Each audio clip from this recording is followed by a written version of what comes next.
Hello everyone, welcome back to Janu vlog. ఒక glass కొర్రలు తీసుకొని కడుక్కొని నానబెట్టుకోవాలి. ఒక గ్లాస్ పెసులు తీసుకొని ఇవి కూడా నానబెట్టుకోవాలి.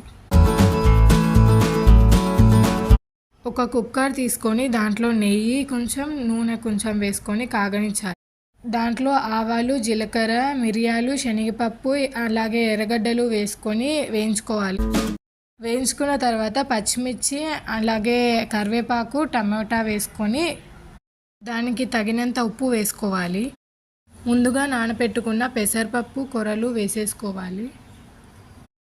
1 గ్లాస్కి 3 గ్లాసెస్ ఆఫ్ వాటర్ పోసుకోవాలి. ఇంకా కుక్కర్కి మూత పెట్టుకొని 3 విజిల్స్ వచ్చేంత వరకు వెయిట్ చేయాలి. 3 విజిల్స్ వచ్చిన తర్వాత మన కొర్ర పొంగలి ready. Please like, share and subscribe to Janu Vlogs.